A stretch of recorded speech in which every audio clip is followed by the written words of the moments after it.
no yam Shabbat. Ech soif no yam Shabbat.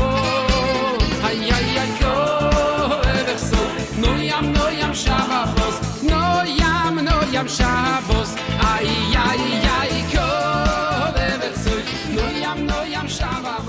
Ech soif no yam Shabbat.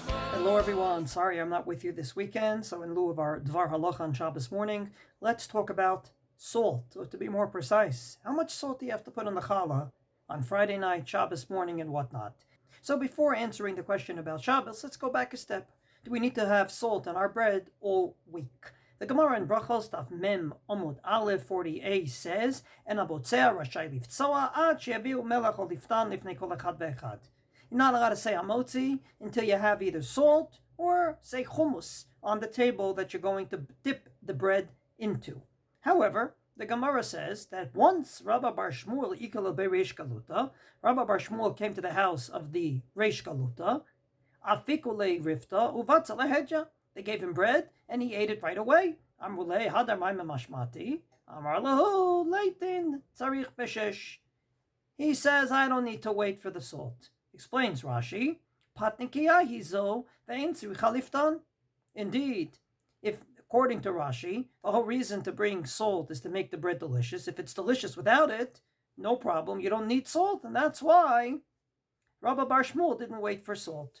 Tosfos, indeed, in one of his perushim, agrees with Rashi and says, "Ve'ein anu regilim la'avia la'shulchan lo melach ve'lo liftan mishum depat shelanu chashuv."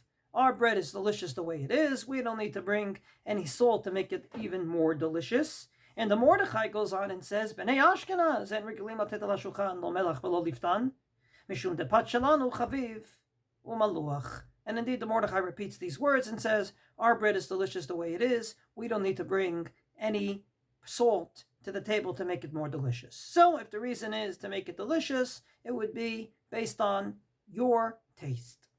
Do you need it or don't you?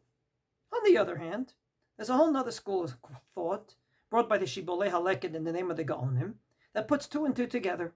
It says in Vayikra, "V'chol korban minchatecha b'melach timlach." On every korban there was salt. And number two, the Gemara in Brachos says that nowadays you should have a nice long meal because our dining room tables, without a Beis HaMikdash, shulchano shel adam mechaper alav, our dining room tables are in place of a mizbeach. So putting these two together, says the Shibolei Haleket in the name of the Geonim, that the reason you bring salt to the table is because the table is like a mizbeach. Since the table is like a mizbeach, and on every korban there was salt, you need to bring salt to the table to indeed make it complete. In between these two perushim, namely, you bring salt to make the bread delicious. So if it's delicious the way it is, you don't need to. Versus you always need to because the dining room table is in place of a mizbeach, and therefore you need to have salt on it all the time. There's a third perush. Tosfos brings another perush in the name of Rabbi Menachem that says he would always bring salt to the table because there's a medrash that says that when the Jewish people sit around in between Al Nitilat Yadayim and Amotzi, they don't talk. They say but they don't talk. Because they don't talk in the sitting and they're waiting. Hem belo mitzvot hasatan mekat regalehem. Satan works overtime and says, hey, now it's time to get them. So what guards us? Brit Melach. Indeed, God made a covenant with Melach, with salt, as it says in the pasuk in Vayikra that calls it Melech Brit Elokecha, a covenant with salt. This salt that has a covenant with God guards us from the Satan in between Netilat Yadayim and Hamotzi. So obviously the ramification between these three perushim is going to be when the bread is delicious the way it is. If you say it's delicious the way it is, I don't need any salt, according to the point of view of Rashi, as per the story of Rabba Bar Shmuel, according to one perush in the Tosfos and the Mordechai, you don't need to bring any salt. But if the reason is the dining room table is like an altar, or it guards us from Satan, then you always need to bring salt, whether the bread is delicious or not. Another ramification is going to be, do you need to put the salt on the challah, or is it good enough to be on the table? If the reason is that we sacrificed every sacrifice with salt, or that salt guards us from Satan, it's good enough for it to be on the table. The table's like the altar, it's on the altar. You need salt to guard us from Satan, there it is.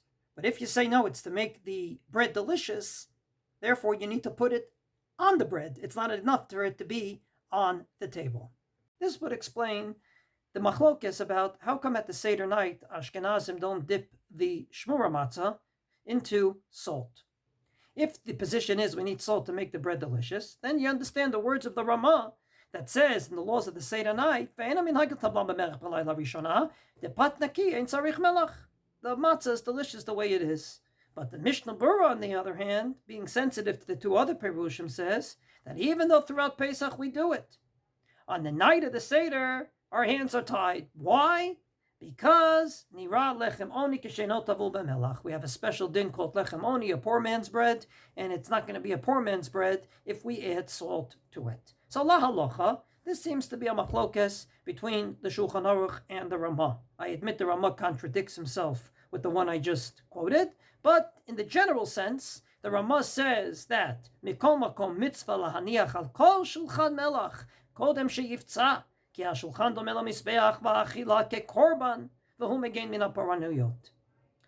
the position of Rabbi Menachem in the Tosfos. He takes the position of the Shibbolei Haleken and says, we need the salt there, either because our dining room table is in place of the altar, or because it guards us. But the Shulchan Aruch says that I paskin differently. Lo yiftzat sheyavil lefanav melach o liftan, but im hinikiyah shehi metubelet, and that's richalamtin. If the bread's delicious the way it is, you don't need salt. So now let's plug this into Shabbos. On Shabbos, first and foremost, maybe the bread is delicious the way it is. If the bread is delicious the way it is, then you don't need salt. On the other hand, if indeed the dining room table is like an altar, or it defends us from the Satan when we're all quiet between Netilat Yadayim and Amotzi, then we would need it. So, indeed, on Shabbos, there is a little quirk.